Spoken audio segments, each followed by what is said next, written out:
لبیک لبیک یا رسول اللہ صلی اللہ علیہ وسلم۔ تاجدار ختم نبوت زندہ باد زندہ باد زندہ باد۔ من سب نبیا فاقتلوہ۔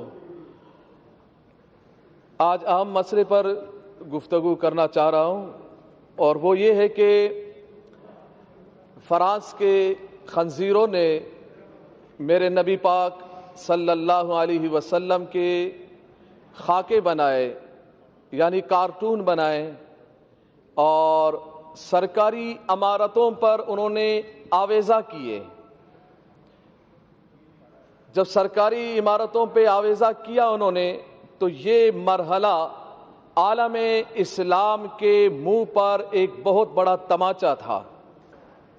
پاکستان میں رہنے والے مسلمانوں کے لیے، دنیا جہان میں رہنے والے مسلمانوں کے منہ پر یہ ایک بہت بڑا تماچا تھا کہ اگر کسی کے باپ کا کارٹون بنایا جائے یا کسی کے ماں کا کارٹون بنا کے چوراہے پہ لگایا جائے، اس کو بہت غیرت آتی ہے، بہت پریشان ہوتا ہے، وہ آپے سے باہر ہوتا ہے کہ کس نے یہ کارٹون بنایا اور کس نے لگایا چوراہے پہ، کون ہے، کیا نام ہے اس کا، مارنے دوڑنے کو لگتا ہے۔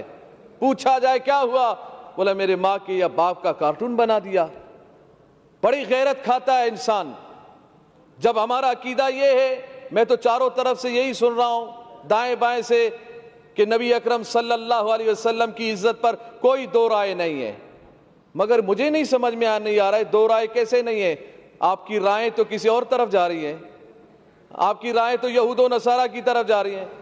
آپ تو برطانیہ کو خوش کر رہے ہیں، آپ تو یہود و نصارہ کو خوش کر رہے ہیں۔ کہیں برطانیہ ناراض نہ ہو، کہیں امریکہ ناراض نہ ہو، کہیں فرانس ناراض نہ ہو، کہیں یہ کافر یہود و نصارہ ناراض نہ ہو جائے، اور یہ ناراض ہو جائیں گے تو ہم مر جائیں گے، ہم بھوکے مر جائیں گے۔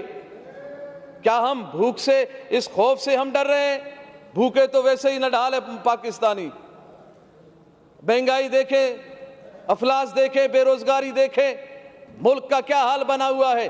پھر ہم یہ کہتے ہیں کہ نہیں معیشت تباہ ہوگی۔ نہ، معیشت تباہ تب ہوتی ہے، زندگیاں تباہ تب ہوتی ہیں، ملک تباہ تب ہوتے ہیں، اقوام قوم تباہ اس وقت قومیں تباہ ہوتی ہیں جب رسول اللہ کی عزت پر پہرے داری نہ ہو، جب ہم بے غیرت بن جائیں، اپنے کانوں میں ہم روئیہ ڈال دیں اور یہ اس بات کو ہم گوارا کر جائیں کہ میرے نبی کے خاکے بن جائیں، اور ہم آنکھوں کو بند کر لے، زبان کو بند کر لے، کان کو بند کر لے، ہیلے بہانے کرے کہ ملک تباہ ہو جائے گا، ہم تباہ ہو جائیں گے، معیشت ختم ہوگی۔ نہ، پیدا کرنے والا میرا رب ہے، رزق دینے والا میرا رب ہے۔ جب میرا رب رزق دینے والا ہے، کافروں کو بھی رزق میرا رب دیتا ہے، تو پاکستانیوں کو بھی رزق میرا رب دیتا ہے۔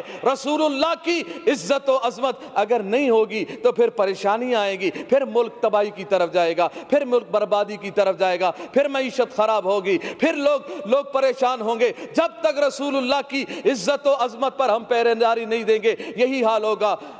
اور یہی حال ہوا کہ ہمارا معاہدہ ہوا، جو کہتے ہیں ہم ریاست مدینہ کے دعوے دار ہیں، مگر ہمیں احتجاج کرنا پڑ رہا ہے رسول اللہ کی عزت کے لیے۔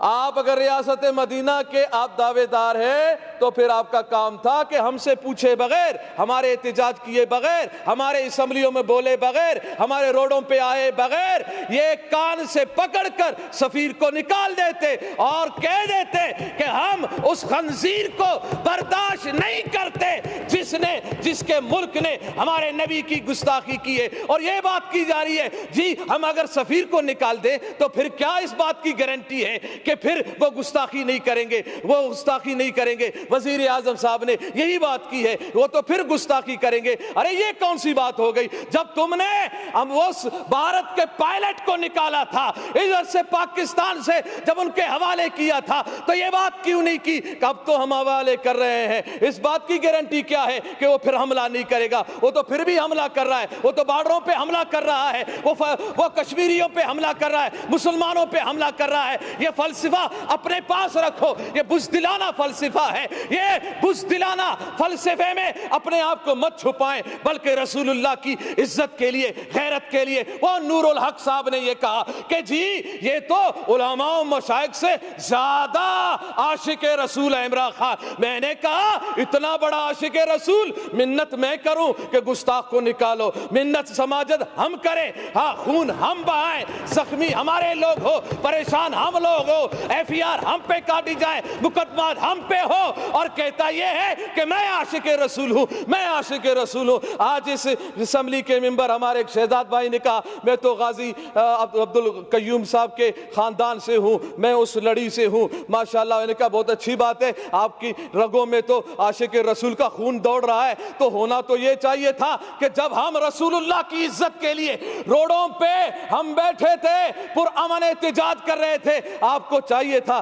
یا تو آپ استعفیٰ لکھ کے دے دیتے رسول اللہ کی عزت کے لیے، یا تو پھر روڈوں پہ ہمارے ساتھ بھی آ کے بیٹھ جاتے۔ ہم پہ گولیاں بھی چلائی گئی ہے، ہمارے کانوں کی قریب سے گولیاں گئی ہیں، ہمارے نوجوانوں کے ہاتھوں میں اسلحہ نہیں تھے، رسول اللہ کی عزت کی بات تھی، زبانوں پہ رسول اللہ کی وفاداری کی بات تھی۔ ہم ادھر احتجاج کر رہے تھے، پرامن احتجاج کر رہے تھے، روڈوں پہ بیٹھے ہوئے تھے، قرآن خوانی ہو رہی تھی، نعت خوانی ہو رہی تھی، رسول اللہ صلی اللہ علیہ وسلم کی تعریف و ثنا ہو رہی تھی۔ ہاں اگر برا کہا جا رہا تھا تو گستاخان رسول کو برا کہا جا رہا تھا، ان کے حامیوں کو برا کہا جا رہا تھا۔ اگر برا لگنا تھا، گولیاں چلانے تھی تو ان پہ گولیاں چلاتے، ان پہ ظلم ڈھاتے جنہوں نے گستاخی کی تھی، مگر تم نے وہ طاقت ہی نہ رہی، نہ تم میں وہ سمت رہی، نہ تم میں وہ رسول اللہ کی محبت کی اصل جھلک نظر آئی کہ تم نکال دیتے، تم کہہ دیتے کہ نا نا نا نا، جس نے رسول اللہ کی گستاخی کی ہے ہم اس کو برداشت نہیں کرتے ہیں۔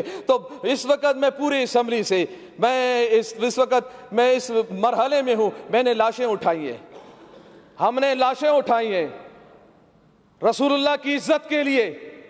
ہم نے نوجوانوں کو سینوں پر گولیاں کھاتے ہوئے دیکھا ہے، مگر ہم نے ان نوجوانوں کو تاریخ سلام کرے گی، گولی سینے پہ کھانے کے بعد بھی، چوٹ بہانے کے بعد بھی، زخم برداشت کرنے کے بعد بھی ان کی آخری لبوں پر یہی بات تھی، لبیک لبیک لبیک یا رسول اللہ، اور ان کی زبانوں پر یہ بات تھی کہ یا رسول اللہ ہم نے اپنی جان تیری محبت میں، تیرے ناموس کی حفاظت میں، ختم نبوت کی حفاظت کے لیے اور اس ملک پاکستان میں نظام مصطفیٰ کو قائم کرنے کے لیے ہم نے جان دی ہے۔ مجھے یقین ہے انشاءاللہ ان نشستوں پر جو آپ بیٹھے ہیں، انشاءاللہ وقت آنے والا ہے کہ یہاں پر نظام مصطفیٰ کے ماننے والے ہی بیٹھیں گے انشاءاللہ۔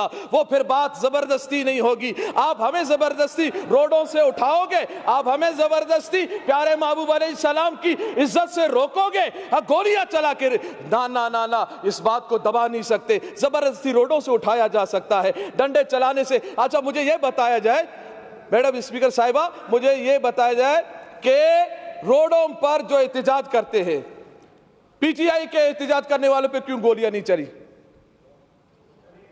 نہیں چلی، کہاں ہے؟ کدھر چلی ہے؟ کہاں ہے تمہاری لاشیں؟ سٹاپ نہیں کریں، آپ ڈسٹرب نہیں کریں، کوئی اگست کی لاشیں نہیں ہے، ان پہ کیوں گولیاں نہیں چلی؟ دوسروں پہ گولیاں کیوں نہیں چلی؟ دوسروں پہ ظلم و ستم کیوں نہیں ہوئے؟ اور یہ کون سے قانون میں ہے کہ پرامن کوئی احتجاج کر رہا ہو، کسی پولیس والے کو، کسی رینجر والے کو کس نے حق دیا ہے کہ پرامن احتجاج کرنے والوں پر لاٹھی چلائے؟ یہ کوئی قانون نہیں ہے لاٹھی چارج کرنا، کوئی قانون نہیں شیل برسانا، کوئی قانون نہیں ہے گولیاں چلانا۔ کون سا قانون ہے؟ یہ قانون کو ہاتھ میں لیا گیا ہے، ظلم کیا گیا ہے۔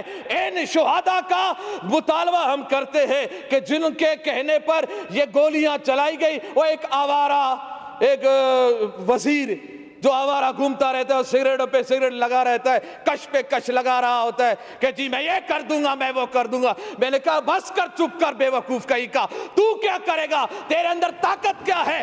ارے کرنے والا تو میرا رب ہے، میرے رب کے عذاب میں آ گئے تو پھر پکڑ ہی پکڑ ہے۔ ان بطش ربک لشدید، تیرے رب کا پکڑ بہت سخت ہے، چیخیں نکلیں گی۔ یہ 2 دن کی کرسی ہے، اس ہوس میں مت رہو، اس ہوس میں مت رہو کہ ہم 2 دن ہمارے پاس حکومت قوت ہے، طاقت ہے، اس طاقت کے بل بلتے پر ہم جو چاہیں جیسا چاہیں کرتے رہیں گے، ہم عہد شکنی کریں، ہم رسول اللہ کے غلاموں پر گولیاں چلائیں، نہ نہ نہ، یہ گستاخی یہ رسول کو ہم کبھی برداشت نہیں کریں گے۔ ابھی بھی ہمارا مطالبہ اس بات پہ ہم روڈوں سے اٹھے ہیں کہ انہوں نے اس جو ہمارا معاہدہ تھا اس کو اسمبلی میں لایا گیا، اور اس میں یہی بات ہے اہم کہ پیارے محبوب علیہ السلام کی جو گستاخی کی ہے فرانس نے، اس کے سفیر کو ملک بدر کیا جائے گا۔ ہم اس جملے جب یہ اتنی بات ہو گئی، ہمارا کون سا بڑا مطالبہ تھا، اتنی بات تھی نا کہ سفیر نکالا جائے۔ سفیر نکالنا کون سی بات ہے، چھوٹی چھوٹی باتوں پہ بھی سفیر کو نکالا جاتا ہے، ملک بدر کیا جاتا ہے۔ بس اسی دعا کے ساتھ کہ اللہ تعالیٰ پاکستان میں نظام مصطفیٰ صلی اللہ علیہ وسلم قائم فرمائے، اس کے اسباب و ذرائع بتائے، اور اللہ تعالیٰ دین دشمنوں کو نیست و نابود فرمائے۔ لبیک لبیک لبیک یا رسول اللہ، لبیک لبیک لبیک یا رسول اللہ۔ تاجدار ختم نبوت زندہ باد زندہ باد، من سب نبیًا فاقتلوہ۔ اے نور خدا، نور بصیرت کی طلب ہے، رمضان کا صدقہ تیری رحمت کی طلب ہے، مخفی ہیں اسی ماہ میں رحمت کے قرینے، گرداب سے نکلے ہوئے بخشش کے سفیر، گویا ہیں تیرے عشق میں ہم سب برابر، مجلس کو تو گلدستہ فردوس بنا دے، رندوں کو ثنائے شہ لولاک پلا دے، تو شمع قلم کو ید بیضائی عطا کر، بچوں کو تو افطار میں تسنیم عطا کر۔ رمضان مبارک کی خصوصی نشریات رمضان میں بول، صرف بول انٹرٹینمنٹ پر۔ رمضان میں بول